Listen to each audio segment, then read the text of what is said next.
The family that vacations together stays together. At least, that was the plan. Except now, the Dastardly desk clerk is saying he can't confirm your connecting rooms. Wait, what? That's right, ma'am. You have rooms 201 and 709. No, we cannot be 5 floors away from our kids. The doors have double locks. They'll be fine. When you want connecting rooms confirmed before you arrive, it matters where you stay. Welcome to Hilton. I see your connecting rooms are already confirmed. Hilton, for this day.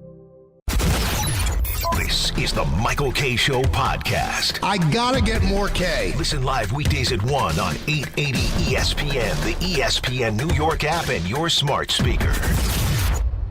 And a good afternoon, everybody. This is indeed the Michael K. Show. We thank you for joining us on this Tuesday. It's January 21st, 2025. Hope everybody's doing well. Hope everybody's staying warm. Today, got in the car, drive Charlie to school, and it was Lou Gehrig outside. It was 4 degrees. Just amazing. It's going to be like that for the next couple of days, so stay warm, stay safe, and if you can, stay in your house and do the best you can, but really frigid temperatures out there. We do have the end of the college football season as Ohio State ends up beating Notre Dame, although Notre Dame made a spirited comeback at the end. Ohio State was just a better team. They had more talent. They have a $20 million payroll. You could call it NIL, call it whatever you want. There's a team that was built to win a national championship, and it did just that. And the big play in the game was 3rd and 11 with Notre Dame coming back. They're down by 8, just one score, 31-23. There's 2:38 remaining. Again, 3rd and 11 for Ohio State.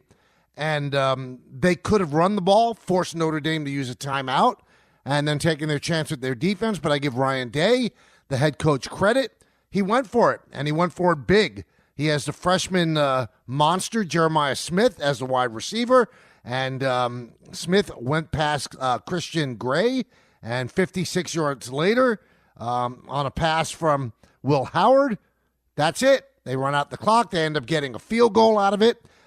They cover the spread, and the final 34-23. So Ohio State, after losing that awful game against their rival Michigan, they just run the table.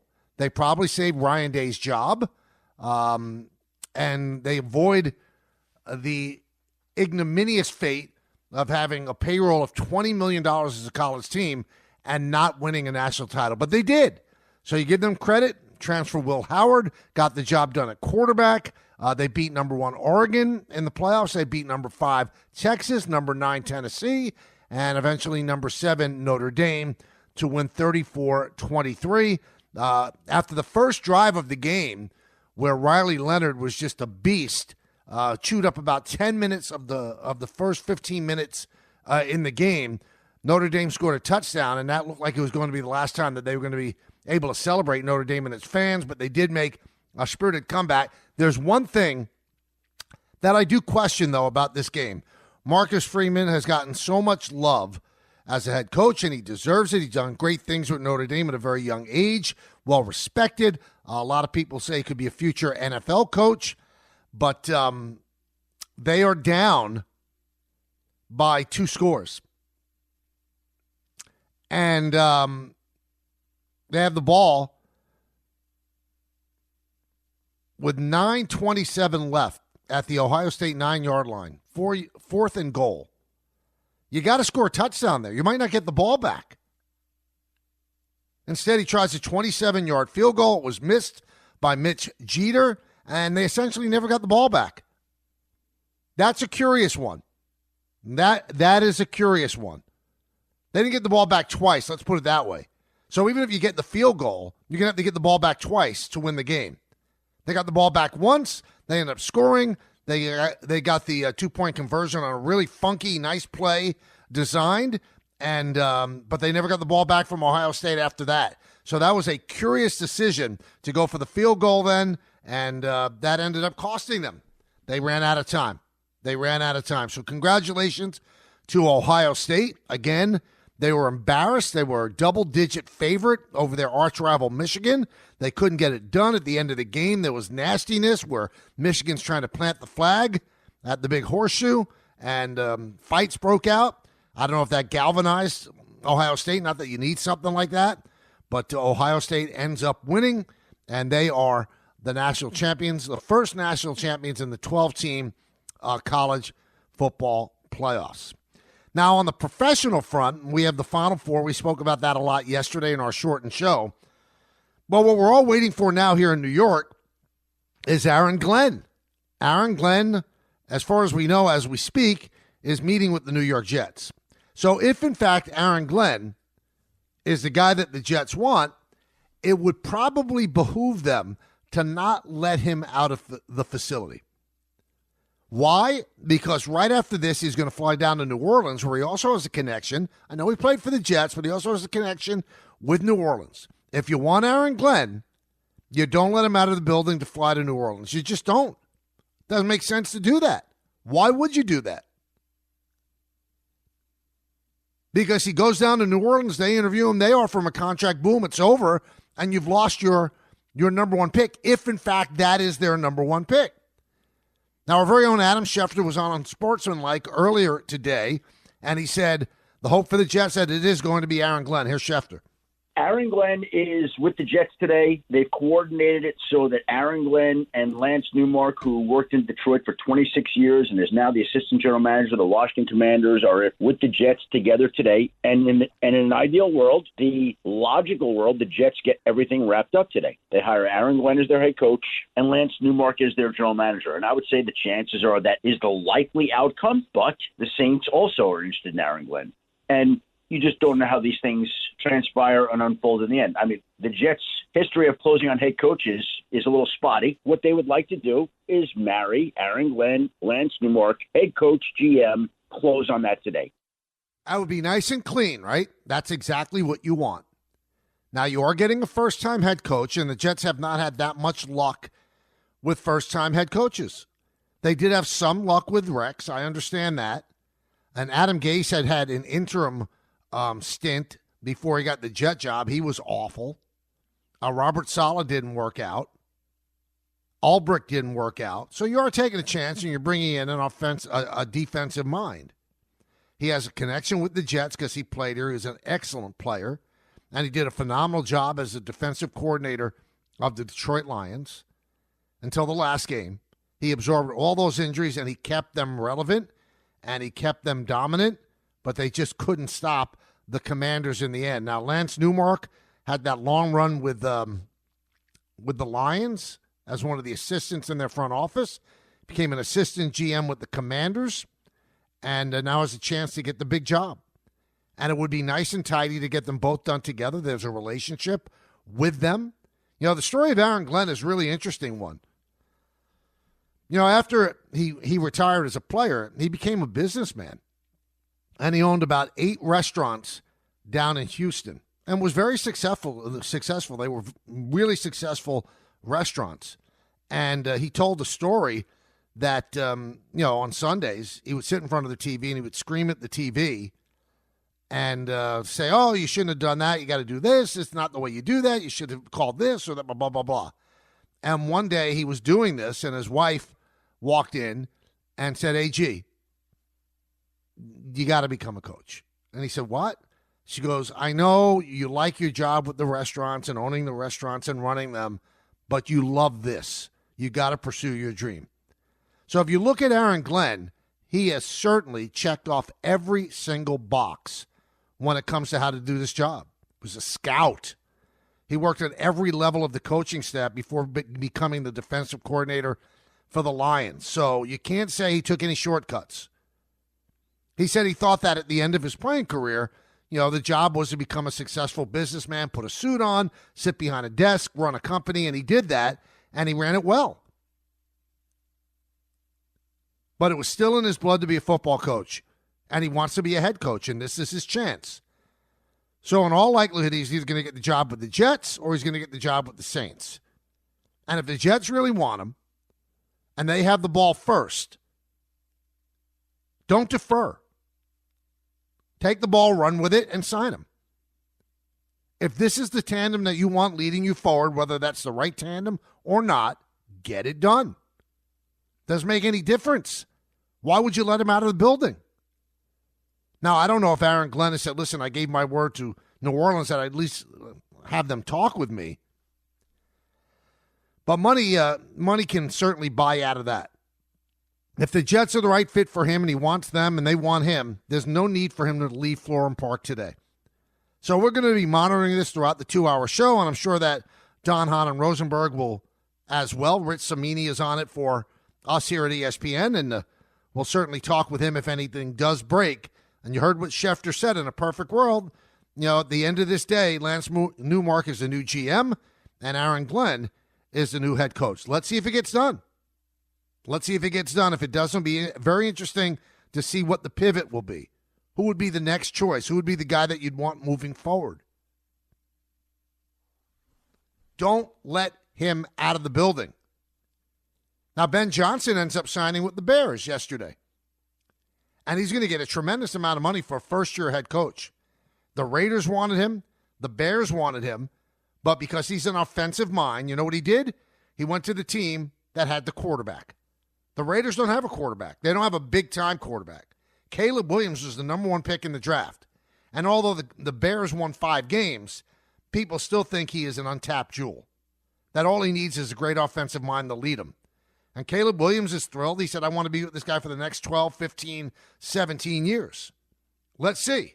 Now, there are no perfect coaching candidates out there because, from everything you hear about Ben Johnson, very intense, has a lot of snappage. But a lot of coaches do. A lot of football coaches do. And he's getting $13 million a year. And for the Jets, the one thing that you have to worry about is a head coach's salary. That doesn't go past anybody's salary cap or anything like that.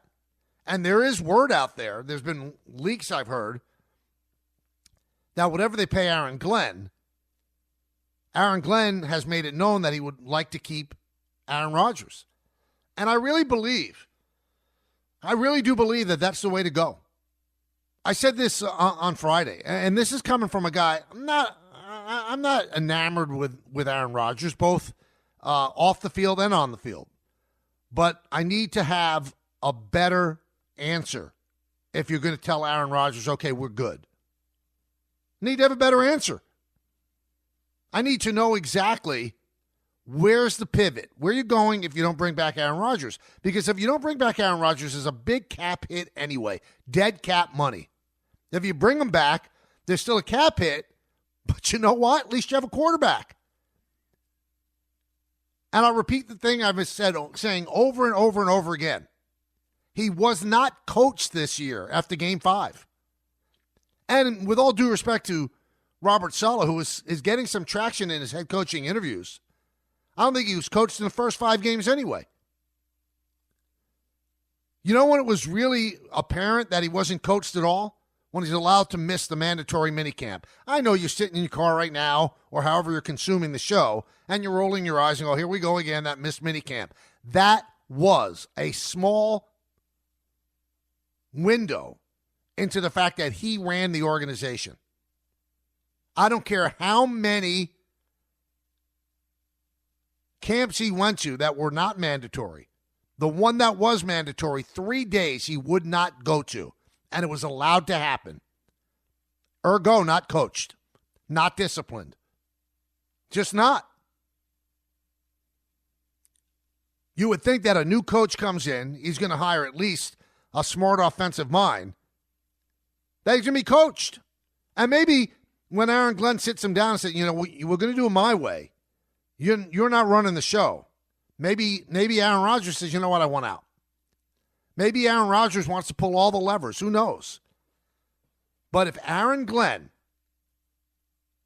gets the job, then one Aaron should sign off on the other Aaron. You've heard of the Yank Aarons? Aaron Boone, Aaron Judge? Well, this would be the Jet Aarons. Aaron Glenn and Aaron Rodgers. That's the way to move forward. That's the way to move forward. It's the only way. Now, if Aaron Glenn does get this job, and I'm not putting the cart before the horse, okay? I'm not. But I do think about things like this. Will Rex Ryan be embarrassed the way he was so publicly thirsty for the job? and the way he politicked for it on the air and said he was going to get it, that he was the only choice. No, it's not like, no, he could be invisible. It's not like that at all. He is on the Sunday show on ESPN. They're going to ask him about it. Do you get embarrassed? Do you rip Woody Johnson because he didn't give you the job? It would have been all well and good if he got the job, and then he could sit there and flex and go, I told you so. But if he doesn't get the job, how does he show his face? Without any kind of embarrassment. He kept begging, saying that he was the guy. He was going to get the job. I can't wait to face Mike Vrabel twice, or I could kick his butt twice every season, and then you don't get the gig. And it's not like you go away to your winter home or a retreat. You're going to be on TV. It kind of turns you into a laughingstock. I'm sorry. I like Rex.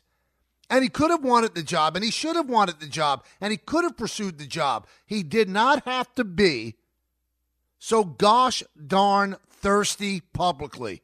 It will make him look ridiculous when he doesn't get the gig.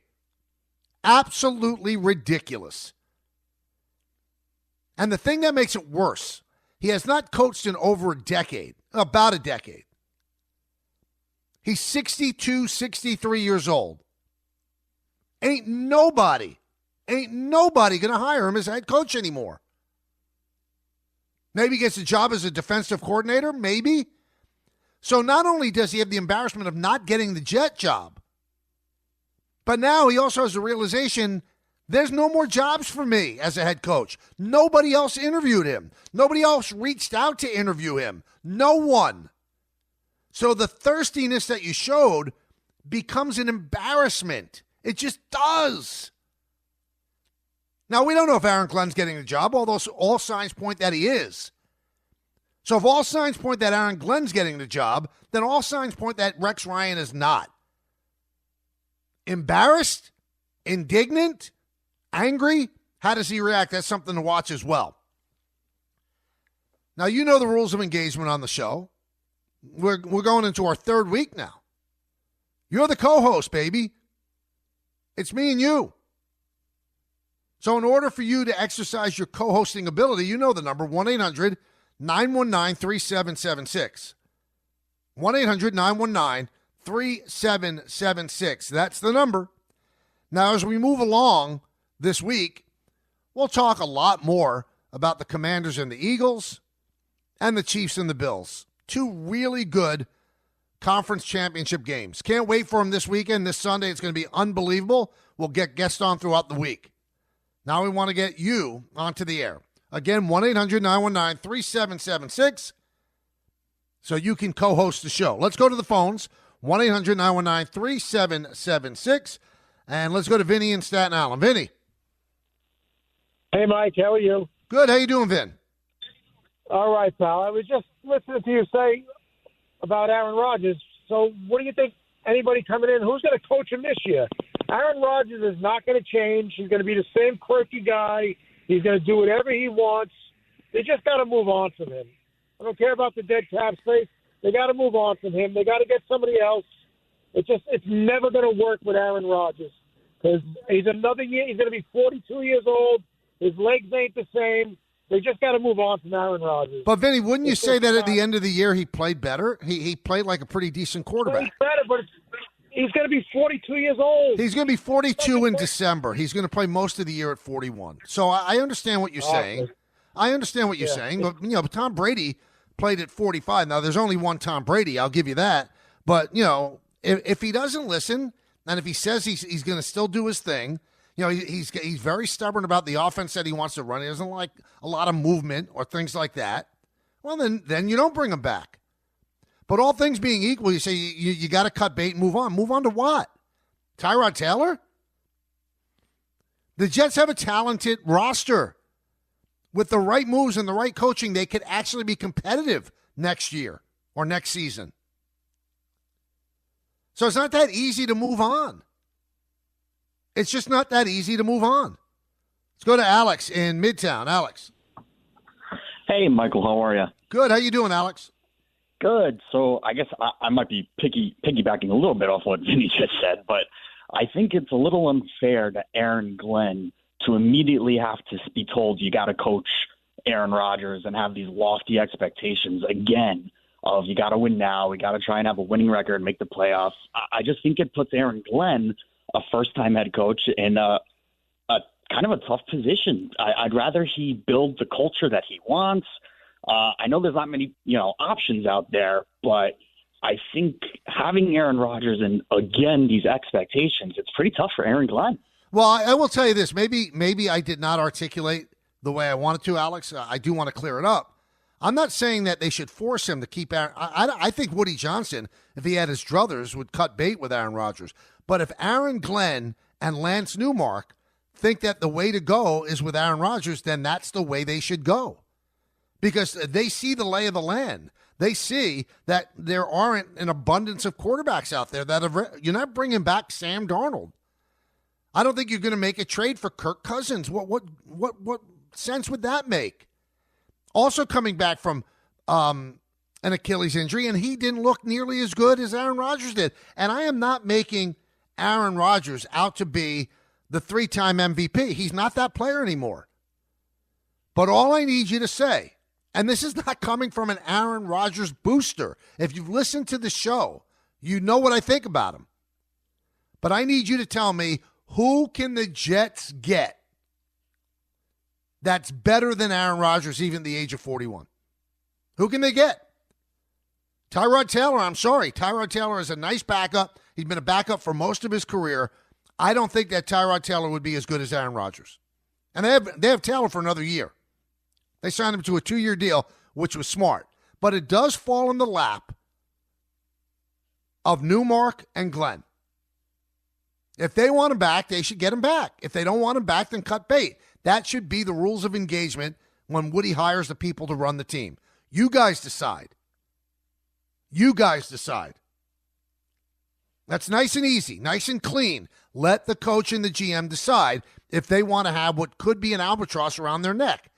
And think about it, it's just for 1 year, and you're trying to institute a culture. And if you don't think that you can institute the culture that you want with Aaron Rodgers in the building, then get rid of him. But show me your plan. Show me what quarterback is going to come in and be better and put up better numbers than Rodgers did last year in a year where he was not great. Gabriel in Queens. Gabriel. Hey, Mike, what's going on? I used to listen to you all the time when you was on a different time slot with the boys. But anyway, thank you, man. This is what I think with the Jets. The Jets problem is not. We all know they got talent, right? So the Jets problem is like they don't, like you said. I'm kind of like you. I feel like Aaron Rodgers is the best thing they got going for them right now till they show me something that's different. Even though I'm not crazy about Aaron Rodgers, but I know he's the best talent there. But I feel like the Jets' problem is mostly like their culture. They don't have no discipline. They need to get that culture and that discipline in the locker room, in the organization. And once they do that, if they bring the right kind of coach that's going to hold everybody accountable and not scared to be like, oh, whether it's Aaron Rodgers, you can't talk to him because he's like a 4-time MVP. We know he's arrogant and all that, but Aaron Rodgers is going to have to take a step back and allow the coach to coach him. And I think if they do all that, I think they're just going to be in pretty decent shape next year. You know what? Couldn't agree with you more, Gabriel. I couldn't. You need a coach that's going to hold people accountable. And I don't know Aaron Glenn that well. I've just watched a ton of interviews over the last couple of days preparing if, in fact, he does get hired as a Jet coach. And I think that he is going to institute a culture, which he's seen what Dan Campbell has done in Detroit. And Detroit was in worse shape as a franchise than even the Jets were. And look at what they've turned it around. They've turned it around unbelievably. So you institute the culture, and what Glenn and Newmark, if they're hired, have to do is they have to fly out to California. They have to meet with Aaron Rodgers and have to lay out their plan and say, do you want to be part of this or not? Because we'd like you to be part of it. And if you don't, then we're good and you're good. Thank you very much. It would have been nice, but we'll move ahead. We'll move on. That's what they have to do. That's the key. But again, we're waiting. We'll be on for another hour and 40 minutes, and maybe it'll happen during that time. But the worst news that you could get today, everybody, is if, in fact, Aaron Glenn gets on that plane and goes to New Orleans for that meeting. If the Jets want Aaron Glenn, don't let him leave the facility without an agreement. It's that easy. It's that easy. Paul Finebaum, I call him the godfather of college sports. He's going to join us in just a moment. We always wanted to get him on the afternoon show, but he has his own show during that time, so it was always very difficult. But from 1 to 3 now, we do have an opportunity to get Paul every now and then, and we're going to have him on next to talk about the national championship game and the playoff format the way it is and what could be done to make it better if he thinks it needs tweaking at all. Hey, it may be the off season, but every season is Bigelow tea season. Now, you know I'm picky about what I drink, especially on days that I have a show. One of the first things I do each day is reach for a mug full of Bigelow tea. I love the different flavor options, and it's perfect for someone who makes his living behind a microphone. Want to know what keeps me going? Look no further than my cup of Bigelow tea next to me in the studio. So grab a mug full of your favorite Bigelow tea and tea proudly. Bigelow tea, the official hot tea of the New York Yankees. TaxAct knows filing taxes can be confusing, so we have live experts on hand who can help answer any questions you may have. Questions like, can I claim my SUV as my home office if I answer work emails in my car? If I adopted 12 dogs this year, can I list them as dependents? And, am I doing this right or am I doing this very, very wrong? Our experts have the answers to those questions and many others. TaxAct. Let's get them over with. There's one thing that will forever change the way you sleep, and it's the softest 100% organic cotton sheets from Bowling Branch. You'll fall asleep faster, wrapped in the most luxurious comfort. You'll never sleep hot again, with sheets that feel breathable to sleep in. You'll experience the purest softness on night one, and feel your sheets get even softer with every wash. Discover the difference with 15% off your first set of sheets at bowlingbranch.com with code SPORTS15. Exclusions apply. See site for details. Hey, I'm Ryan Reynolds. Recently, I asked Mint Mobile's legal team if big wireless companies are allowed to raise prices due to inflation. They said yes. And then when I asked if raising prices technically violates those onerous 2-year contracts, they said, what the f*** are you talking about, you insane Hollywood ass f- So to recap, we're cutting the price of Mint Unlimited from $30 a month to just $15 a month. Give it a try at mintmobile.com/switch. $45 upfront payment equivalent to $15 per month. New customers on first 3-month plan only. Taxes and fees extra. Speed slower above 40 gigabytes. See detail. Thanks for listening to the Michael K. Show podcast. He's been here a long time, and he's going to be here even longer. Catch the show on demand whenever you want. Just subscribe to us wherever you get your podcasts. Welcome back to the show, everybody. So Ohio State wins the national championship with a victory over Notre Dame yesterday, 34-23. And as I told you before we went to break, when I did the show from 3 to 6:30 with Don and Peter, we always wanted to get Finebaum on, Paul Finebaum, but we couldn't because his show is on at the same time. But now, this is one of the reasons I moved to 1 to 3, so that I could get a chance to talk to Paul. And he's nice enough to join us now on what I'm sure is a very big day and a very busy day. So, Paul Finebaum, welcome to the show, and thanks for coming on. How you doing? Michael, it is my pleasure, and I was just commenting that it's a thrill for me to be on. Even though I'm a Southerner, my parents were both from New York, and my dad indoctrinated me to Yankee Stadium at the age of 4, and I've been a Yankees fan ever since. How about that? So it's a perfect match, and I'm a big fan of yours. Thank you for coming on.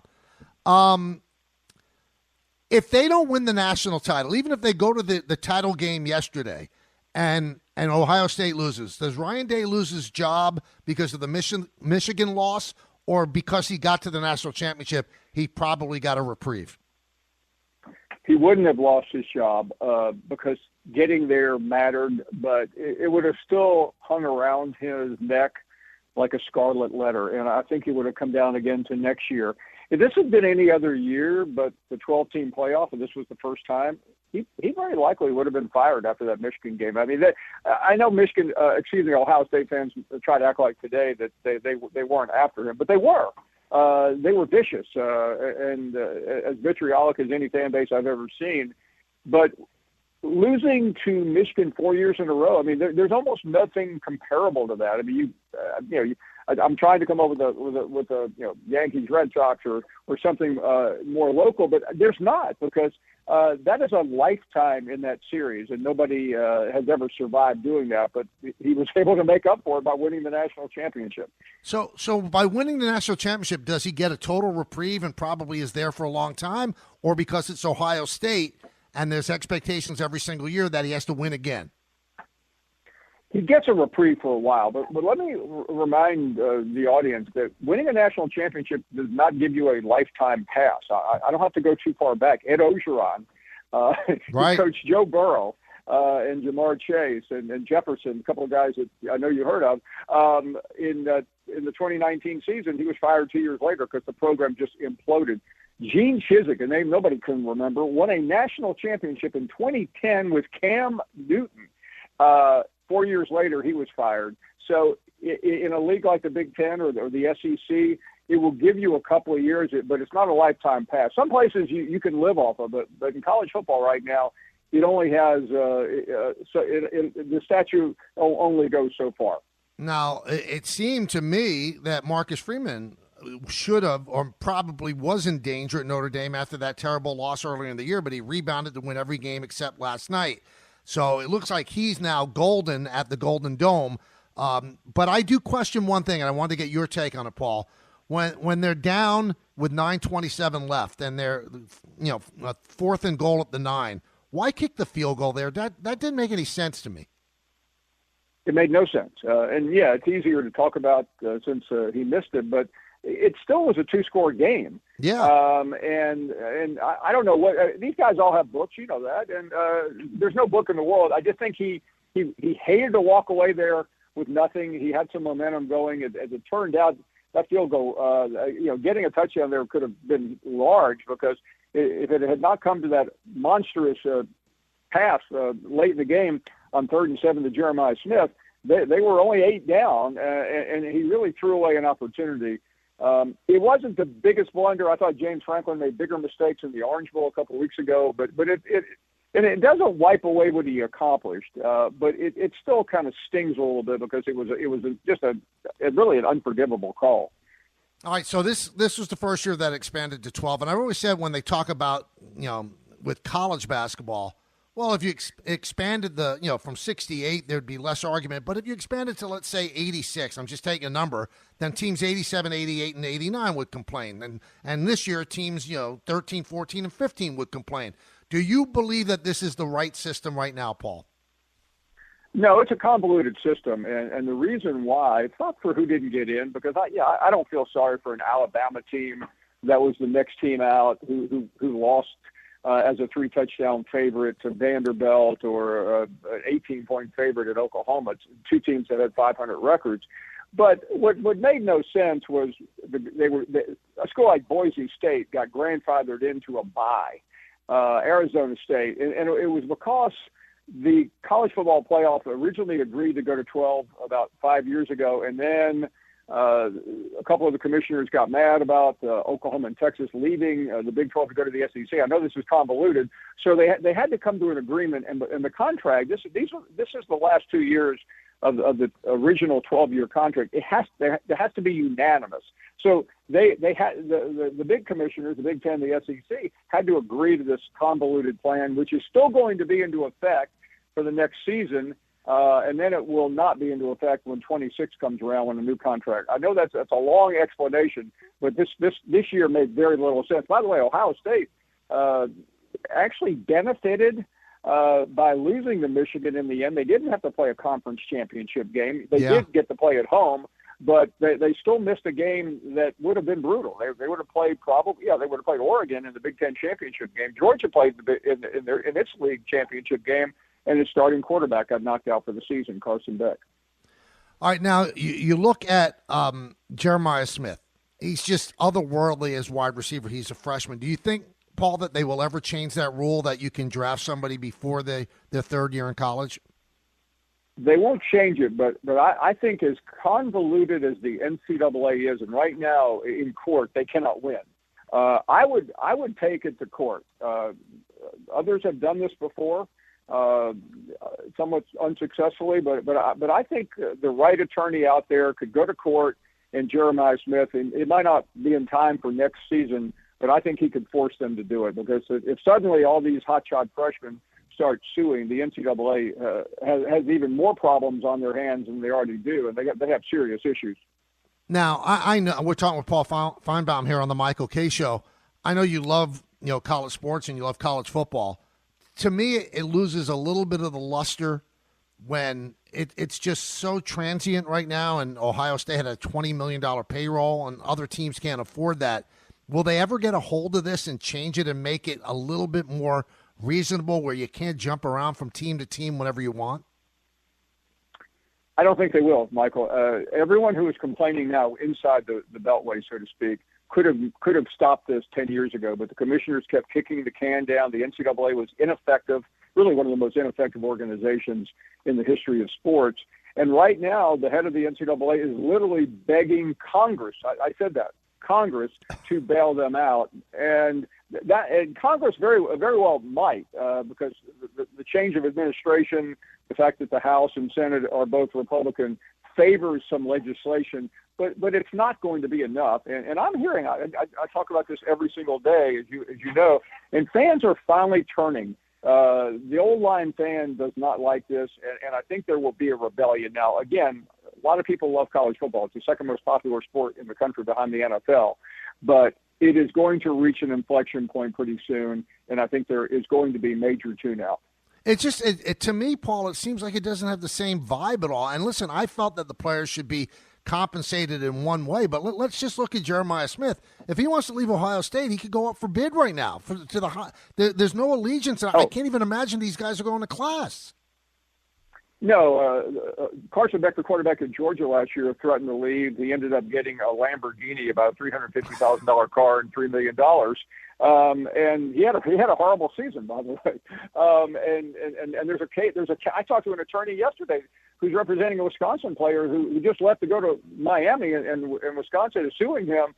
They claim that they were paying him, and he said, "So what? I'm done." And there's nothing you can do. And if you're over 50 years old and you remember college football when you actually played for the university, they don't want to go to the games anymore. And the ratings are still great, but they won't be forever. I mean, this is what baseball went through this 30 years ago, and people swore after the strike of '94 that they'd never go back again. They did, but it took a while. Yeah, it took Sosa and McGuire. Talk about the quarterbacks yesterday, Howard and Leonard. Do you think that either one of them, Paul, their skill set translates to the NFL to play that position? I don't. I think Leonard is somewhat pedestrian. Howard is very accurate, but I mean, I could see him maybe as a third-string quarterback. I just don't think it either has a chance. What's about to happen in college football is something we've already seen a few times, and the Giants saw it. We're about to see the Arch Manning revolution. He will be the most popular player in college football when the new season begins, other than maybe Jeremiah Smith. He, of course, is not Peyton or Eli's son. He's Cooper Manning's son. The grandson of Archie Manning, but he should have probably played more for Texas this year. He is that good. He was the number one player in the country a couple of years ago. And even though Quinn Ewers stayed for another year, his family said, you told him, go ahead and stay at Texas. You'll get your turn. He could have made $5 million had he left. Great stuff, Paul. Please let me invite you as a guest if you're in New York anytime during the summer to a Yankee game on me. I appreciate you coming on. Oh, my goodness. That's a treat for me. Thank you, Michael. A pleasure. You got it. Thanks so much. Paul Finebaum, he is so great when it comes to college sports, and we'll try to get him on as often as possible when that becomes the big story, and it's the big story a lot. And just to put a bow on this, it doesn't have the same feel. And I know maybe I've got my head in the sand like an ostrich, but at least there was like the fairy tale that they were going to class. I mean, they were getting paid. The best players are getting paid under their table, but now it's out in the open. There's no shame to it at all. Now, if you're going to go from school to school, from year to year, to the highest bidder, then you've got to take student out of the student athlete. They are professional athletes. They don't have to go to class. So what do you do? In essence, and it's going to happen, with all these big-time boosters, somebody's going to buy the rights to a program.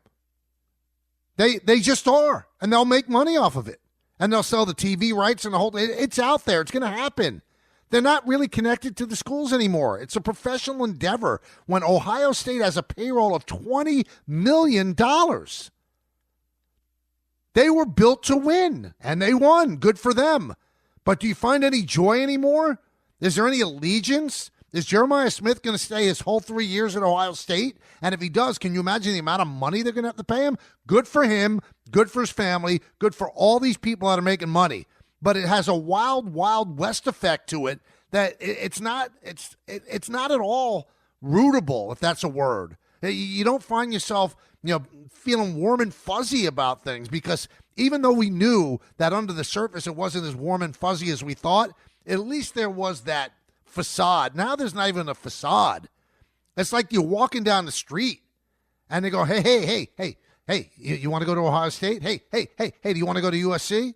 That's what it's like. Recruiting? Well, what do you think Nick Saban got out for? You think he wants that nonsense? What do you think Jay Wright got out at Villanova? You think they want that nonsense? Mike Krzyzewski, even though it's Duke must be paying Cooper Flagg a truckload of money. I once had a college coach tell me, once you pay a kid, you cannot coach them anymore. And these kids are most of them are making more than the coach. The big ones, the big stars. So it's not the warm and fuzzy college scene that it used to be. It's just not. It's just not. They got to continue to pay the players. They really do.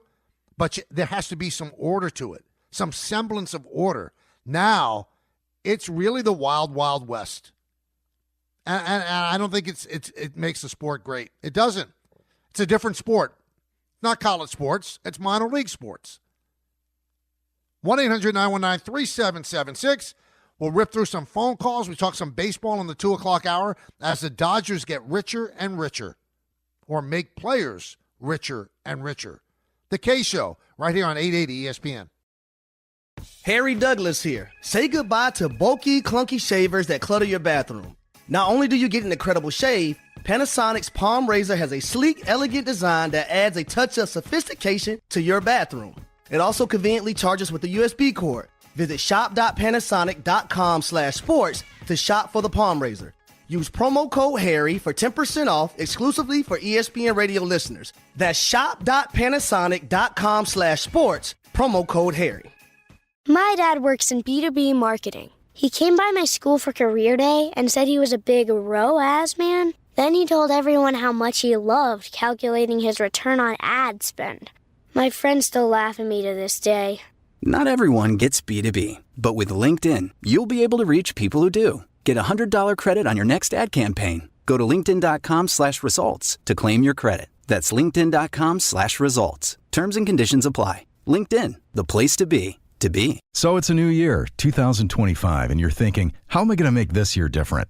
How am I going to build something for myself? The best time to start your new business is right now, and Shopify is how you're going to make it happen. Shopify makes it simple to create your brand, open for business, and get your first sale. Get your store up and running easily with thousands of customizable templates. No coding or design skills required. All you need to do is drag and drop. Their powerful social media tools let you connect all your channels and create shoppable posts and help you sell everywhere people scroll. Shopify makes it easy to manage your growing business. They help with the details like shipping, taxes, and payments from one single dashboard, allowing you to focus on the important stuff, like growing your business. What happens if you don't act now? Will you regret it? What if someone beats you to the idea? Don't kick yourself when you hear this again in a year because you didn't do anything now. With Shopify, your first sale is closer than you think. Established in 2025 has a nice ring to it, doesn't it? Sign up for your $1 per month trial period at shopify.com/network, all lowercase. Go to shopify.com/network to start selling with Shopify today. Shopify.com/network. Thanks for listening to the Michael K. Show podcast. He's been here a long time, and he's going to be here even longer. Catch the show on demand whenever you want. Just subscribe to us wherever you get your podcasts. I don't know if you realize it, but it's Super Box Bonanza 6. That's right. Each qualifier will take home an ESPN prize pack and have a chance at one of 10 Super Box prizes. Be caller number 8 right now at 888-987-ESPN to select a box for the big game with a chance to win $250 in the first and third quarters, $500 at halftime, and a final score payout of $1,000. All brought to you by Tullamore Irish Whiskey and Sloman Security. This is always fun. We love doing it. We'll give you another opportunity in the 2 o'clock hour as well. Good stuff. Good stuff. So you get to qualify. I love it. I absolutely love it. So 1-800-919-3776. Hall of Fame announcement today at 6. So we're looking forward to that. Looks like it'll be Ichiro. The only question, whether or not Ichiro will be unanimous, be the second unanimous player. CeCe, and he deserves to get in. I think he's a true Hall of Famer. The question marks, whether or not it's going to be Beltran, Billy Wagner, in his last year of eligibility, his 10th year. If Beltran doesn't get in this year, he'll get in next year because he's polling publicly at about 80%. Usually when the final votes get in, it's usually 5% less than what you're polling publicly, and you have to get 75% to get in. So will he make it by one vote? Will he not get in by one vote? We'll see, and we'll break that down for you tomorrow when the results become official. 1-800-919-3776. Let's go to the phones. Let's go to Dove in Passaic. Dove. Michael, good afternoon. I'm on my way back from Washington, D.C. I went for the festivities and for the inauguration, and it was fabulous. And I'm driving home now, and I wanted to make a statement about the Baseball Hall of Fame. First of all, you should be voting.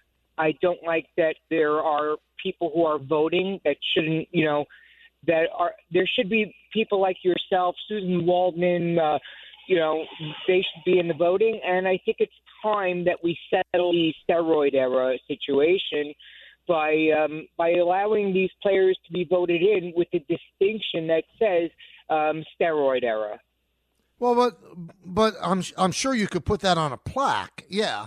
But it's up to the voters whether or not they think that you should be getting into the Hall of Fame on ill-gotten gains. Now, as for me having a vote, I mean, really don't think about it. Should I? I'm an employee of the Yes Network, which is partially owned by the Yankees. Should that be their level of impropriety? Susan Waldman has to be approved by the Yankees to work on FAN. So I don't know if people that are extensions of the organization should have the right to vote. Because if they do, wouldn't there be pressure then? I don't know. You guys have to vote for Andy Pettitte. I mean, there could be little subtle push and shove from up above. So I'm not quite sure that we should get it. I'm not. Maybe a national broadcaster that does, maybe a Bob Costas should have a vote, something like that. But I'm not sure that people that work for teams should have a vote.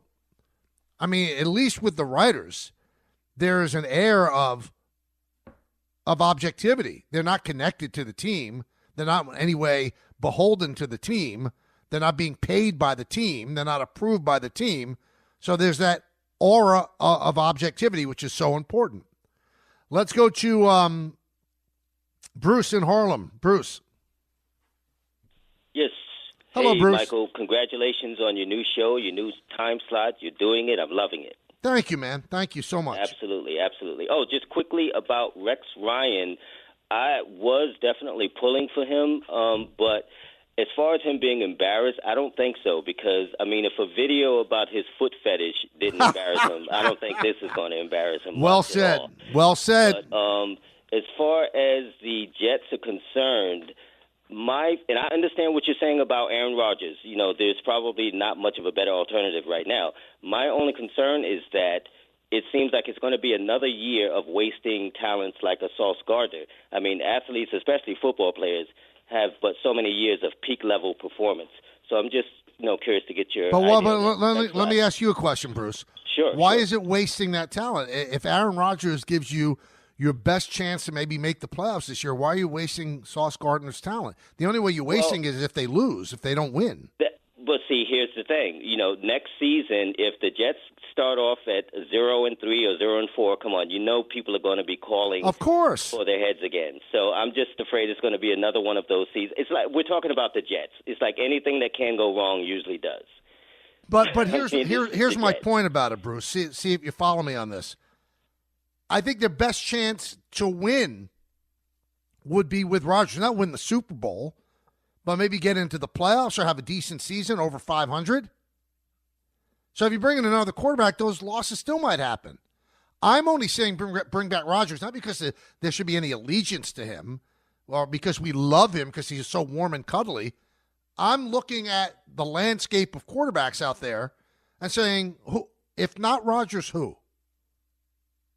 If not Rodgers, who? Rodgers showed you over the last 5-6 games that he still has some skills.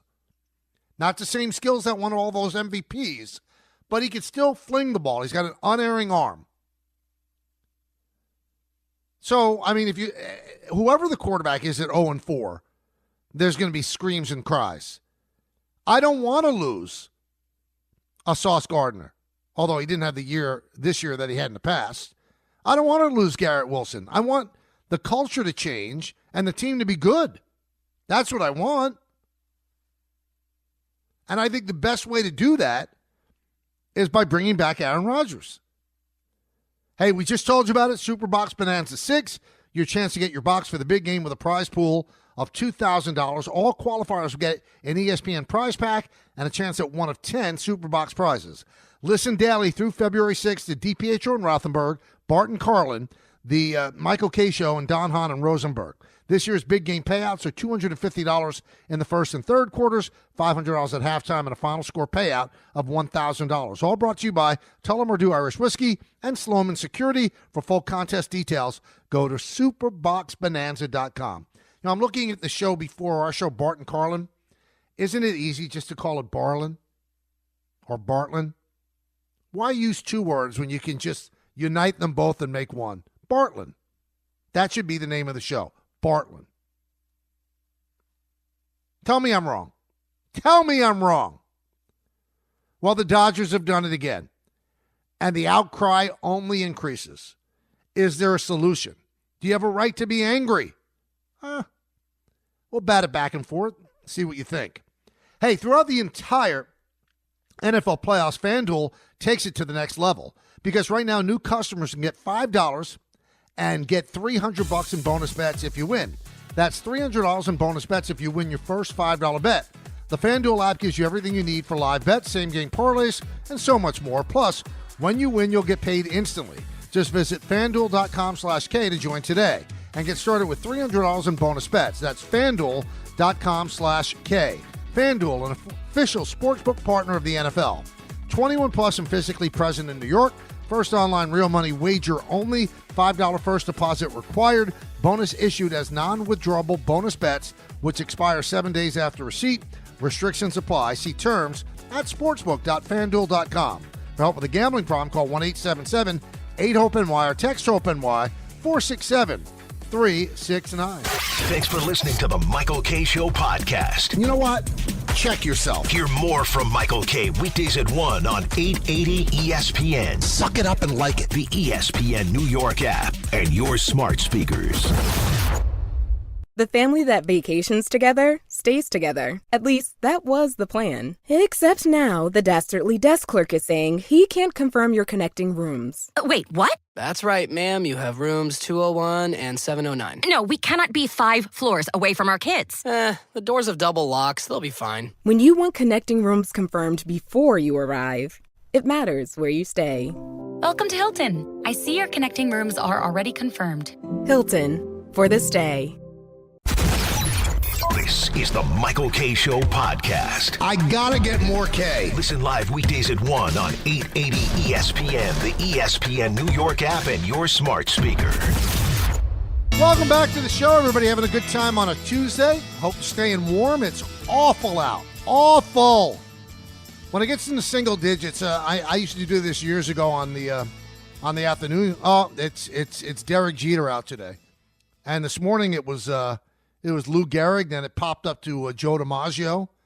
But when you're in single digits, man, it's just a different animal. It really is. But we do have baseball to warm us up. We have the Hall of Fame voting becoming official today at 6 o'clock. And we have the Dodgers, who just don't stop. They don't stop. So they made some news over the weekend where after getting Sasaki, they also signed Tanner Scott to a 4-year, $72 million deal. A lot of the money deferred. And today, they just keep, it's like Steph Curry, you just keep shooting. Today, they signed Kirby Yates to go along with Tanner Scott. So Kirby Yates, who's a good closer, is probably going to pitch the 6th or 7th inning for them. They just don't stop. So we don't know what the money, it's not official yet on the Yates signing, but all signs passing a physical, he'll go to the Dodgers. So the Dodgers are clearly building a super team. And before the Yates contract becomes official, their payroll this year is estimated to be at $380 million. The next closest team is the Phillies, then the Yankees. The Mets are actually under the threshold. The Yankees are slightly under the threshold. So two teams are over the Cohen threshold. Not, ironically enough, one of them is not Steve Cohen, and that's the Dodgers by leaps and bounds, and the Phillies. And I've been getting a lot of hits on my timeline. It's outrageous. What can Major League Baseball do? And these are obviously from Yankee fans. It's terrible for the sport, blah, blah, blah. Well, there are many layers to this. And what I would say, and I said this on Friday as well, Yankee fans, they kind of got to like stand down just a little bit. Because you didn't mind when it was you. So 20 years ago, when you got every player you wanted, remember when the Yankees got Jose Contreras? And the Red Sox desperately wanted him? Well, that's where the nickname the Evil Empire came from. Larry Lucchino of the Red Sox called them all the Evil Empire wins again. So now the Dodgers have become the Evil Empire. But Yankee fans didn't mind when it was them. Now they mind that it's somebody else. And that, to me, borders on disingenuous. So it's okay for you to be gluttonous, but it's not okay for another team now to be gluttonous. Now, the Dodgers have it going on. They seem to be a destination for all the Japanese players. And they don't seem at all scared about soaring over the final luxury tax number, which I believe is like $304 million.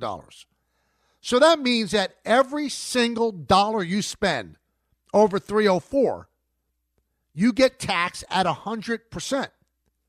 So let's do the math. If it's at 380 now, and 304 is the number, that's $76 million over the tax, which means they're paying $76 million into the pot on taxes.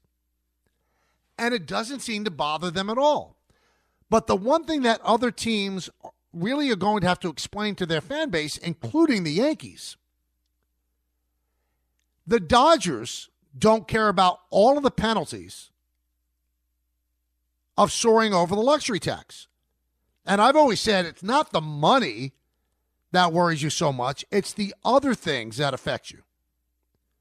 Draft position, international signing bonuses, stuff like that. It limits you in what you could do. The Dodgers spit in the face of that. They don't care. They don't care. So I don't know what the answer to that is. I don't know how you could be angry if you have an ownership in LA that doesn't care about all of the punitive penalties that were put into the CBA. And when the CBA was put together, let's be honest, the owners probably thought, this is our salary cap. It ain't a cap. Because you know what's happening with the Dodgers right now? It's what would be happening in the NBA without a salary cap. You don't think Steve Ballmer, who owns the Clippers, would be doing this in the NBA and have a payroll of $500 million? When you've got people that are fabulously wealthy, they don't care about spending more money to get the ultimate prize. They don't care. Same thing would be happening in the NHL. The richest owners would have the highest payrolls. And it would be happening in the NFL. And if they didn't have a salary cap in the NFL, the Green Bay Packers wouldn't exist. And the Cincinnati Bengals would not be competitive. But baseball's the one holdout. So I don't even say this in terms of, boy, if you're a Yankee or Met fan, you have to be upset. You know, Steve Brzezinski, who always listens to the show, said, well, should we overreact now if you're a Yankee fan and the Dodgers do? No.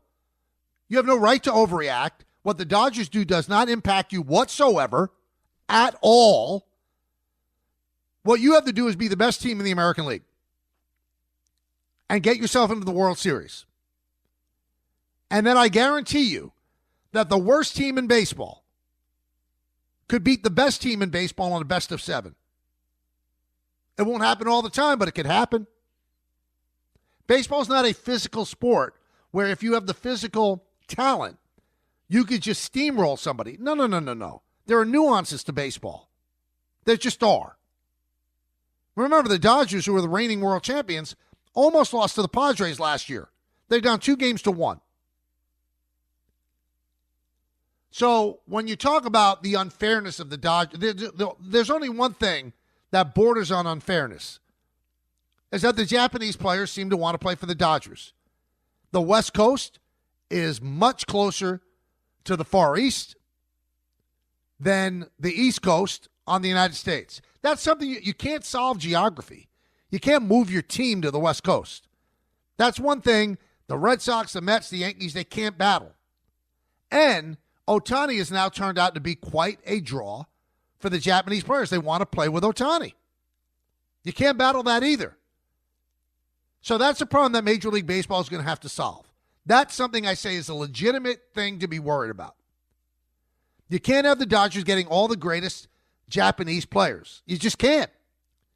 So what's going to eventually solve that is some kind of international draft. And that includes the Dominican.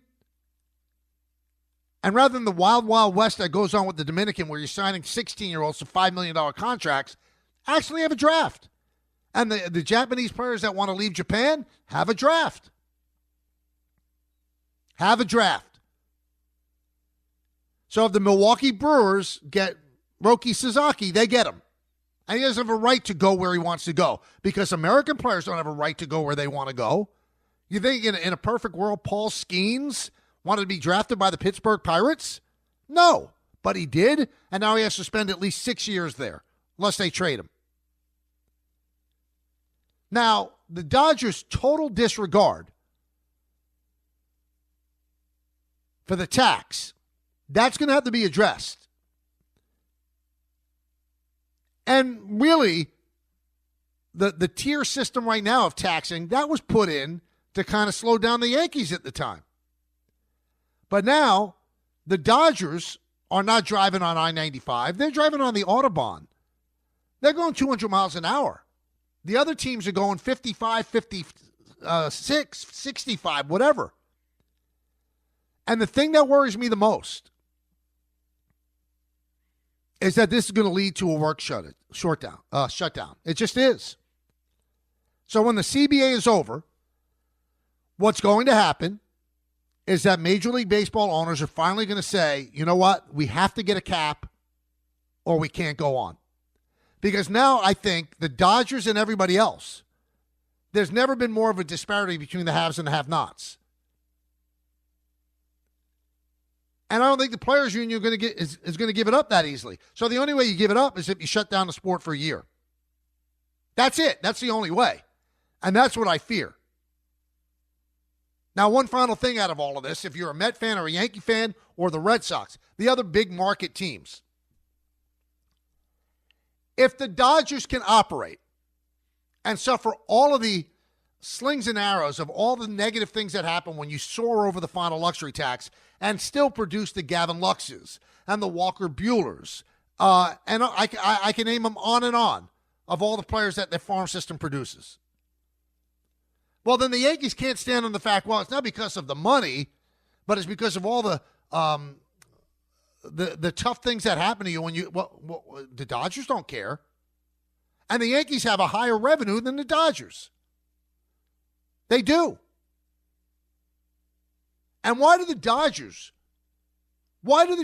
have the ability to get all these players to accept deferred money? Because the Dodgers are owned by a hedge fund company, Guggenheim Partners. So what happens then? I think they've got $1.3 billion on this roster of deferred money coming up. Well, those hedge funds could turn that $1.3 billion into money for Guggenheim, where they're essentially getting the player for free.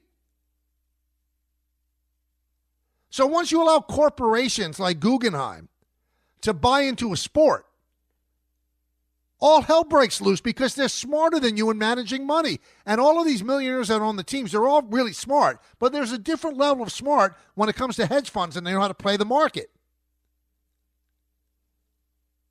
So there's a lot of layers to this. Yeah, if you're not a Dodger fan, you should, I guess, be angry. But you don't have a right to be indignant, especially if you're a Yankee fan. You just don't. And at some point, the Yankees and the Mets and the Red Sox and the Cubs are going to have to explain to their fans, well, why do the Dodgers go past the threshold and they don't care about how it affects them in draft position and international money, but you claim that matters to you? They have to explain to the fans why it matters to them, but it doesn't matter to the Dodgers. But one more thing, everybody. Don't sit back and cry about the Dodgers. If you're a Yankee fan or a Red Sox fan, don't sit back and cry about the Dodgers getting so much better than everybody else. The ones that should be concerned are the teams in the National League, particularly in the West, the Diamondbacks, the Giants, San Diego Padres. Because they're battling the Dodgers in their own division. They have to play them 13 times a year. Look at the pitching staff the Dodgers are going to be rolling out. Tyler Glasnow might be their fifth starter. Are you kidding me? If you're the Mets, if you're the Phillies, if you're the Braves, let's even throw in the Milwaukee Brewers or the Cubs. Those are the teams that should be concerned because every team wants to get to the World Series. Now you've got this monolith standing in your way. Yankees, it shouldn't even be the slightest bit of a concern for them. They're not facing the Dodgers in games that count, really. They have 3 games in L.A. this year, but that's 3 games out of 162. They're not facing the Dodgers when it counts until the World Series, and then anything can happen. So one more time, just to repeat, Yankee fans, you have no kick coming. This was you 20 years ago. You didn't mind it then. You can't really be complaining about it now. Now the shoe's on the other foot. Now that you should be lucky it's not the Red Sox. Then that's a concern. Then that becomes a concern.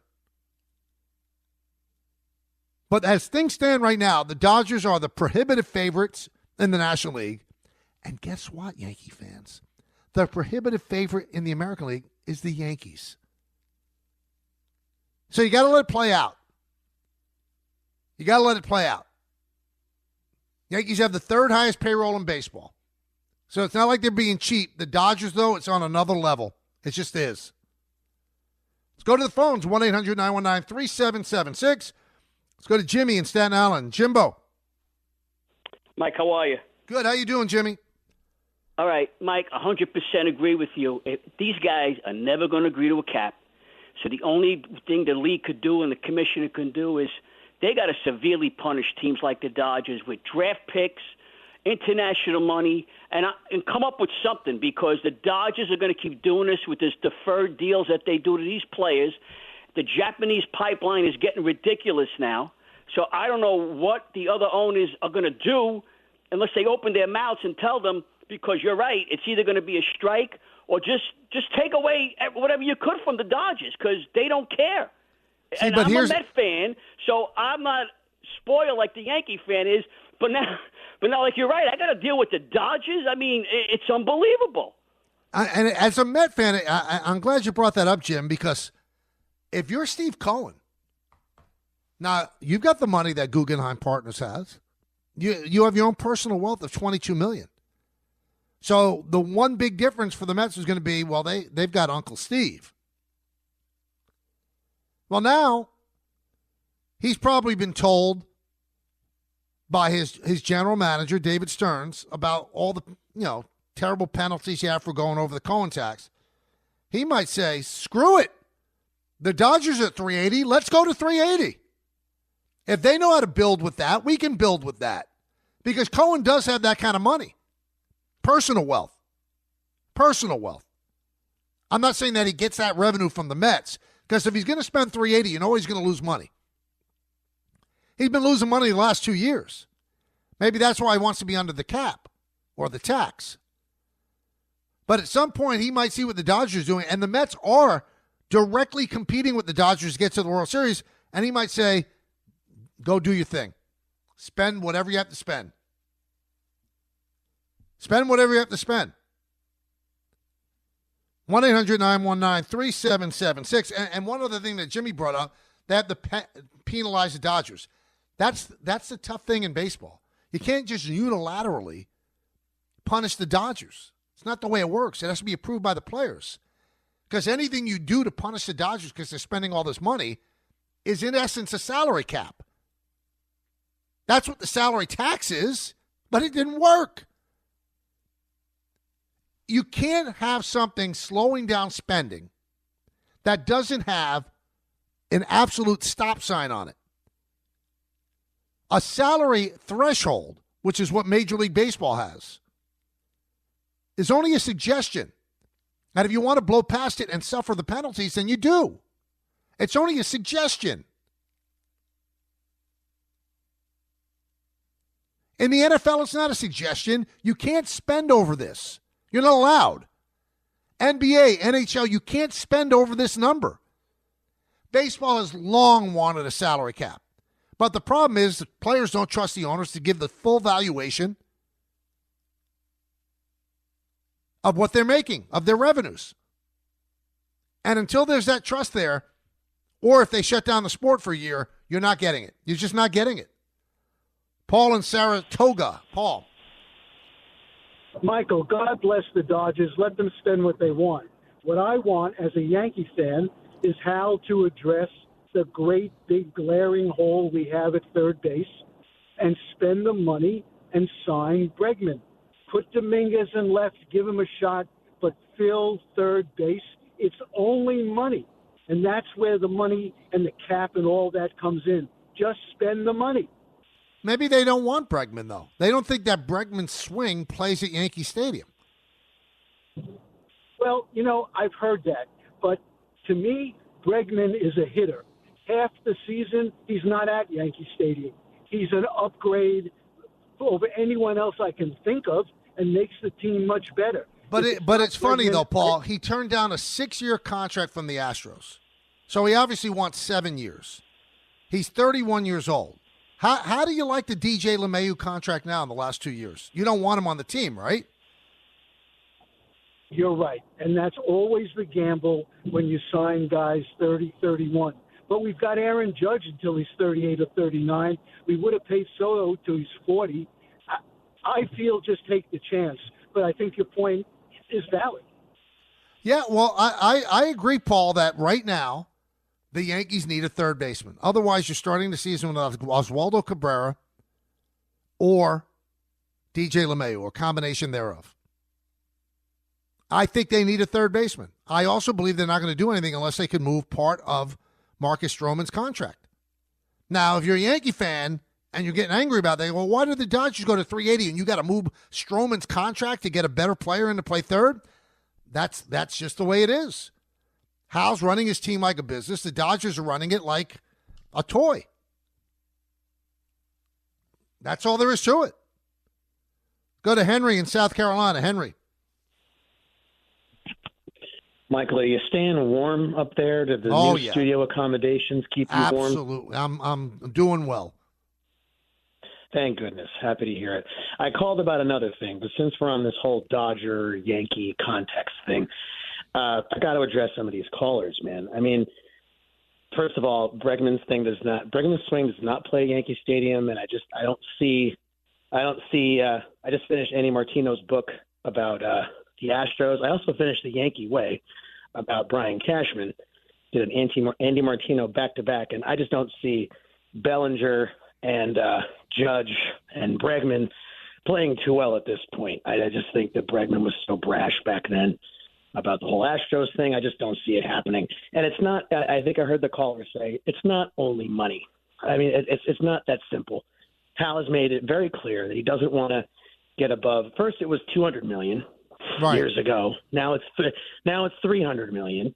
And they don't want to do it the same way. And it's not just my issue here. I totally understand your point of Yankee fans don't have a kick coming when it comes to this fire sale of players and getting everybody they want. Although I would argue that Cashman's best moves over the past 20 years have been the Schrute deals, and the big signings felt to me more like George Steinbrenner intervening and just kind of getting the toys. Your Jason Giambis, your Gary Sheffields.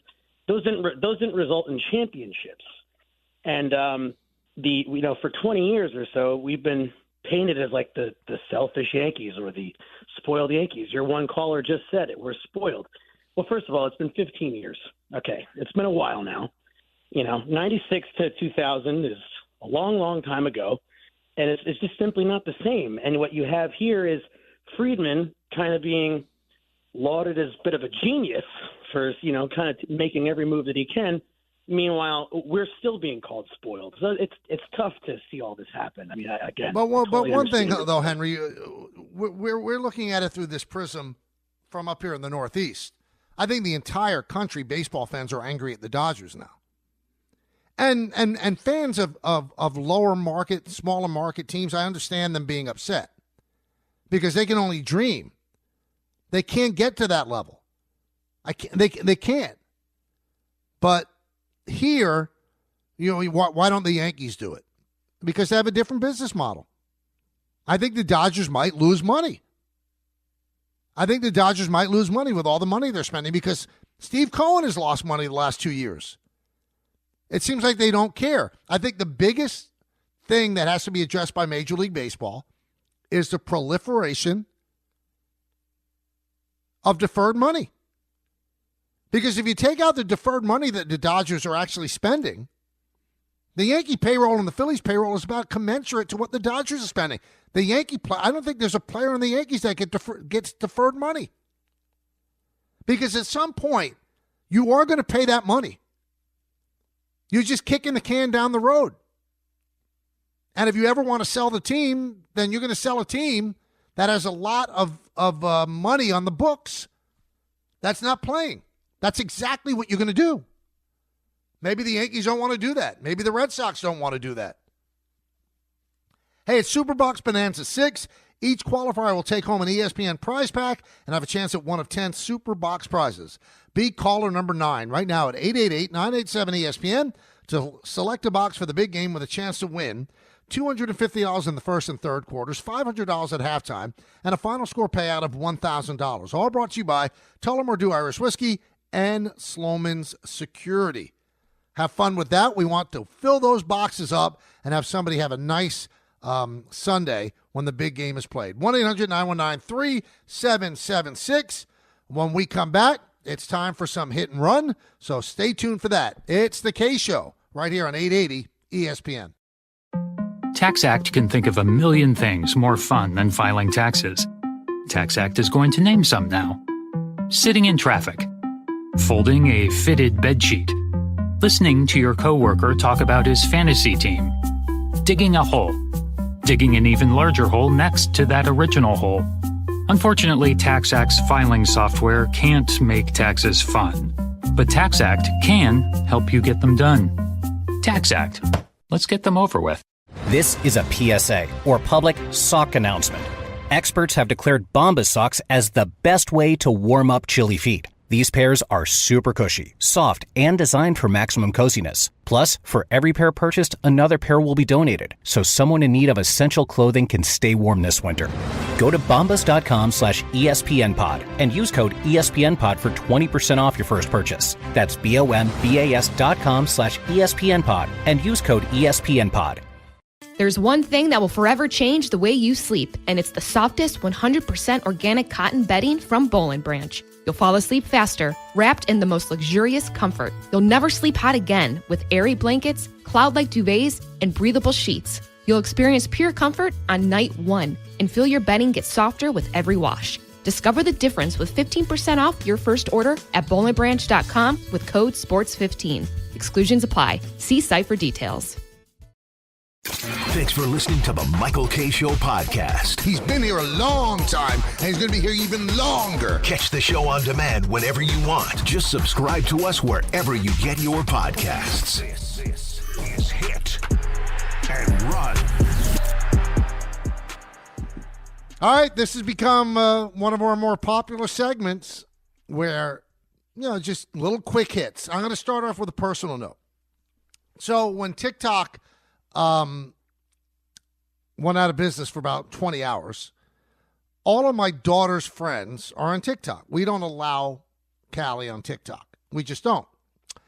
And so she came to me and she said, now that TikTok's gone away, would you be okay with me being on Instagram? And I said, let me talk it over with Mom.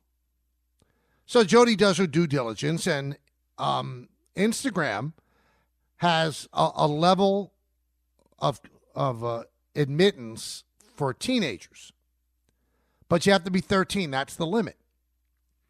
So we went back to Callie and we said, well, we can't allow you to join because the limit is 13 and you're 12. And she said, but all my other friends, they're on Instagram and they're 12. And I said, well, how did they get on Instagram?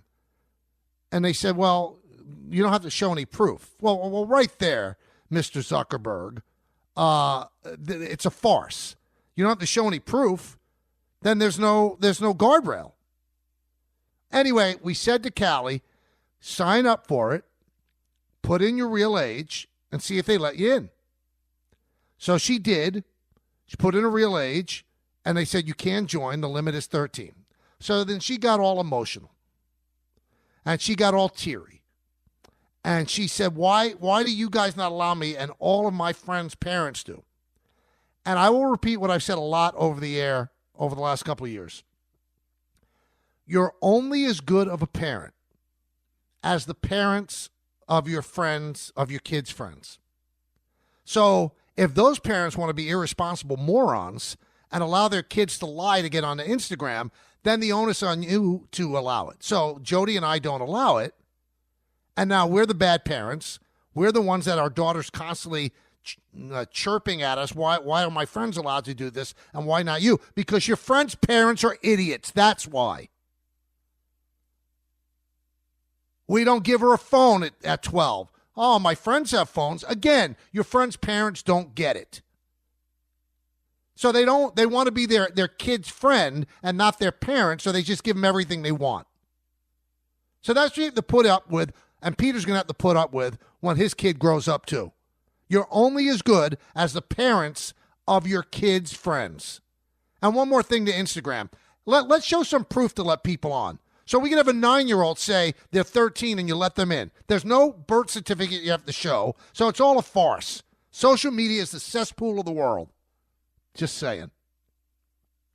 I love Buster Olney. I really do.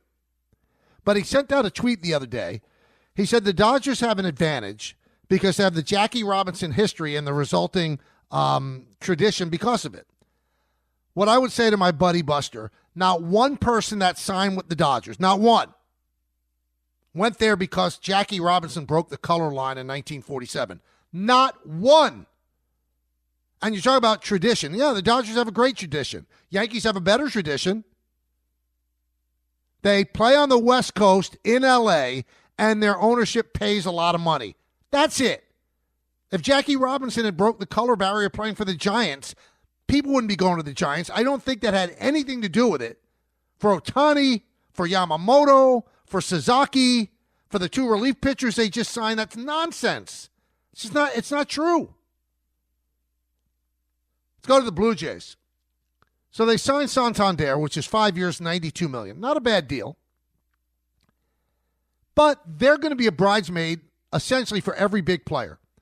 They were in on Soto, they were in on Sasaki, they were in on Scott, they were on Corbin Burns. They missed out on all of them.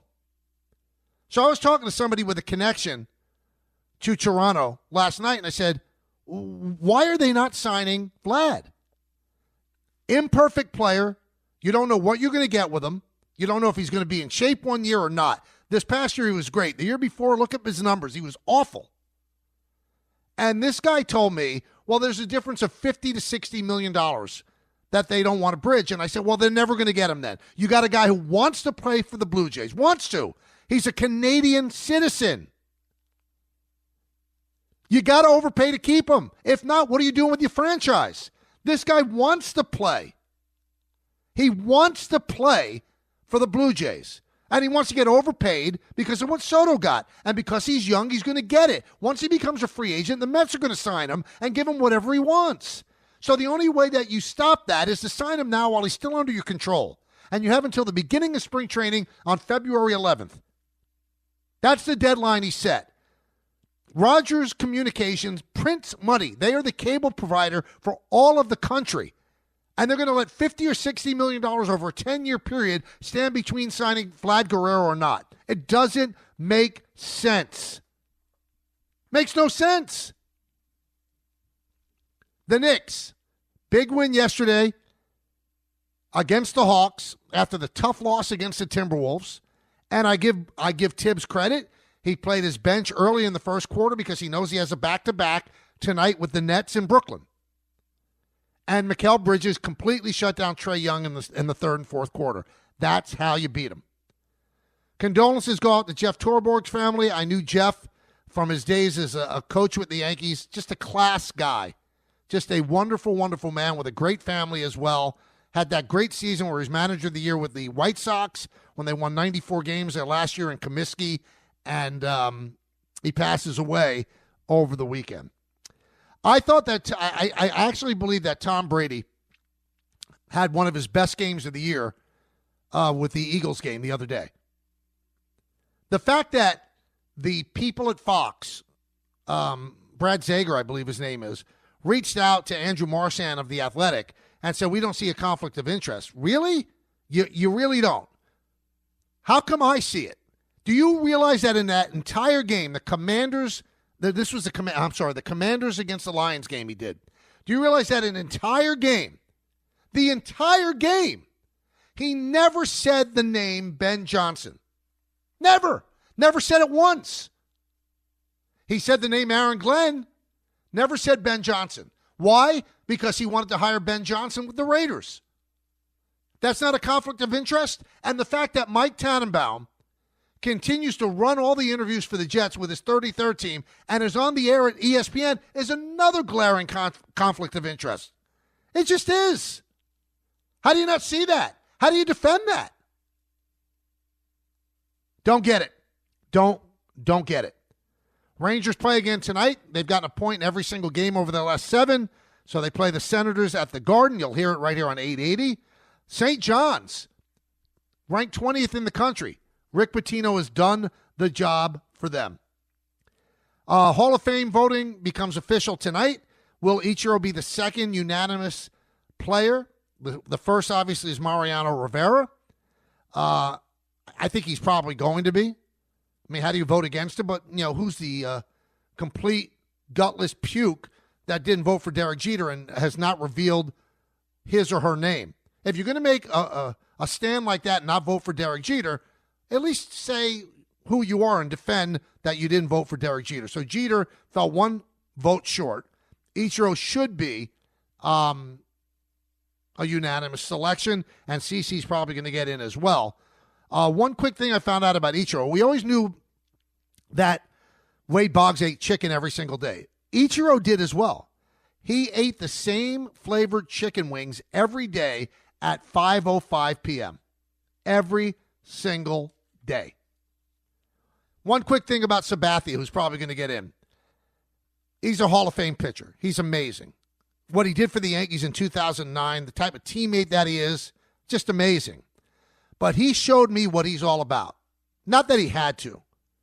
In 2018, it was September 27th, and Andrew Kittredge was on the mound, and he threw at the head of Austin Romine, 93 miles an hour.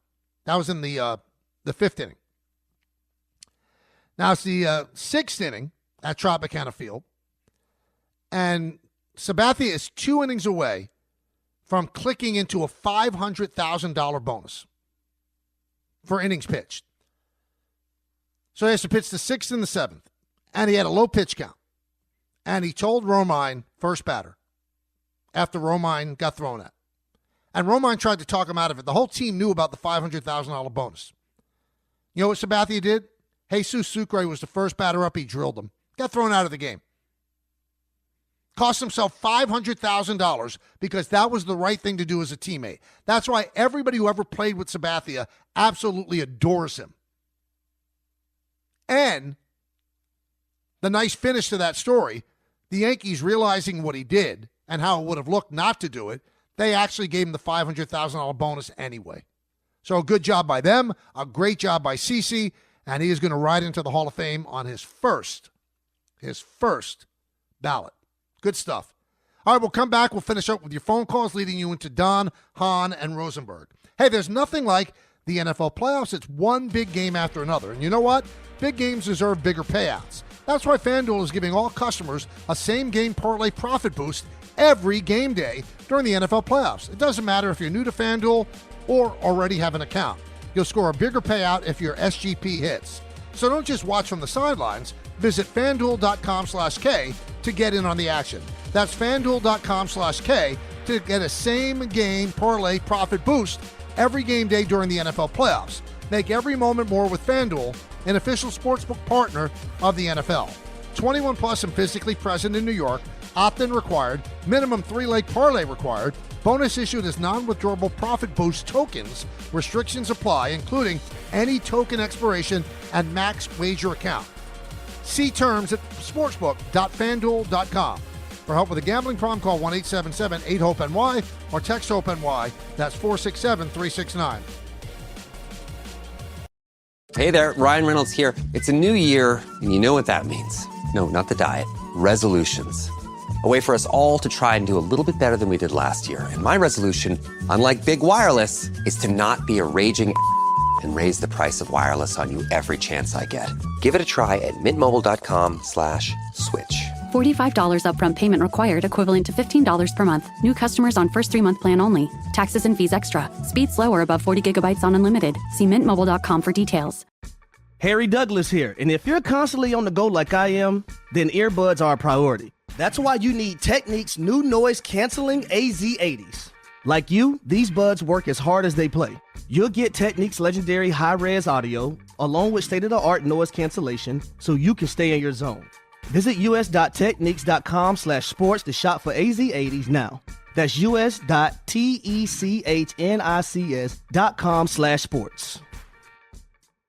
Grainger knows space at your facility is limited. As a maintenance specialist, you only have so many spots for backup products in your inventory roster, which means space on your bench comes at a premium. Well, when it comes to breadth and depth, Grainger's got you covered. They've got over 1 million industrial-grade products. Plus, fast delivery helps reduce the inventory you need to keep on hand, freeing up space and capital while giving your operation a winning edge. Call 1-800-GRAINGER, click Grainger.com, or just stop by a local branch.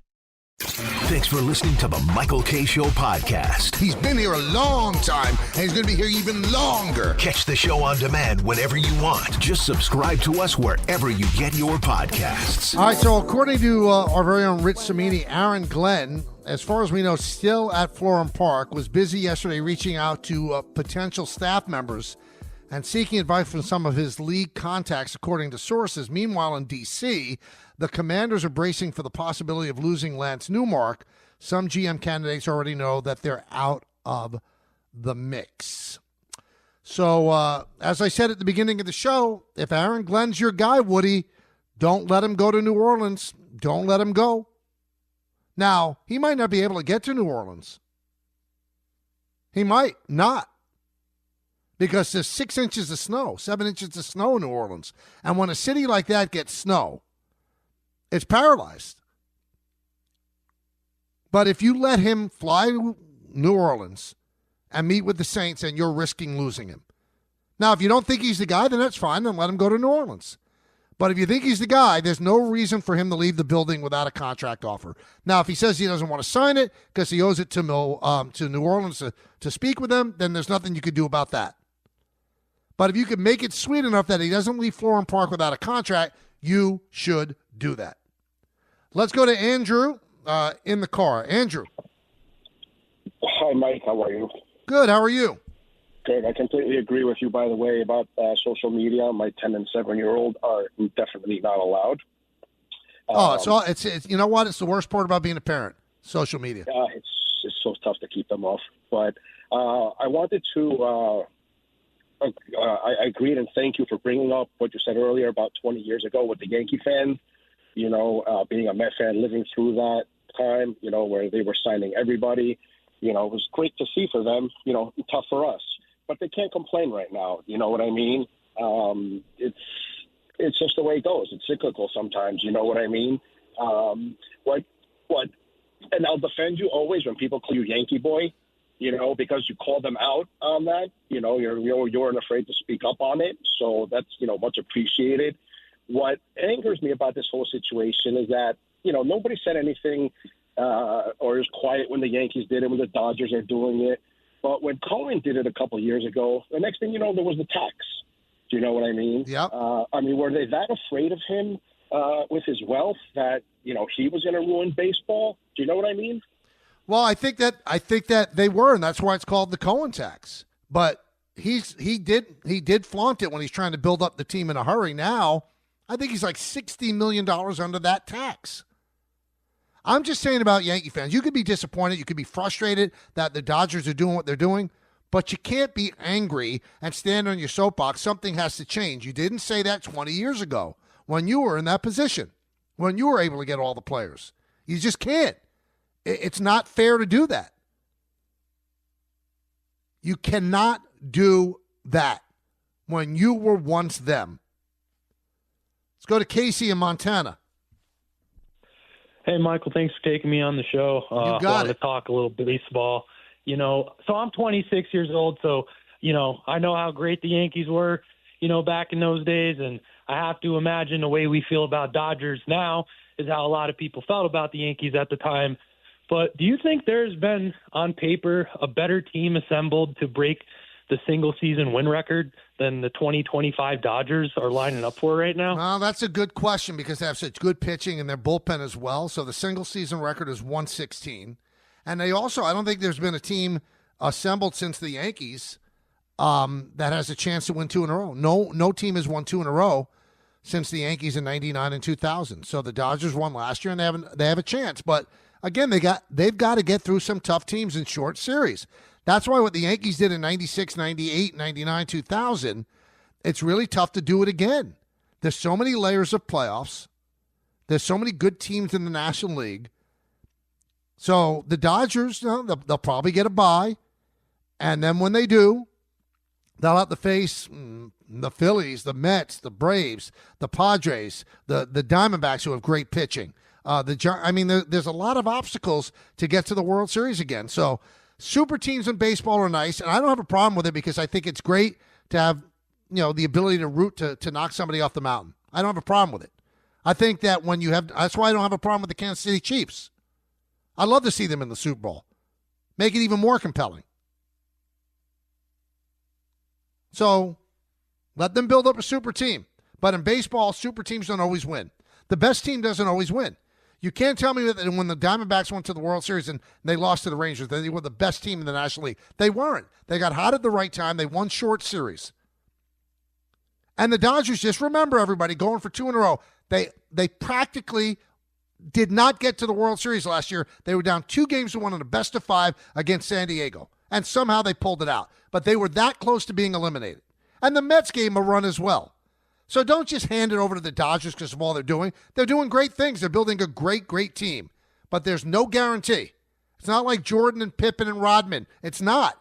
You can't out-physical somebody in baseball. Everything has to click. The pitchers have to be right on that day. So do not despair, everybody. This is not the end of baseball's competitive nature. It's just not. Don, Hahn, and Rosenberg, they're coming up. You got to listen. They got some great things lined up. That's from 3 to 7, always outstanding. And in the words of Billy Joel, life is a series of hellos and goodbyes. I'm afraid it's time for goodbye again. See, everybody have a great, great day. Thanks for listening to the Michael K. Show podcast. You know what? Check yourself. Hear more from Michael K. weekdays at 1 on 880 ESPN. Suck it up and like it. The ESPN New York app and your smart speakers.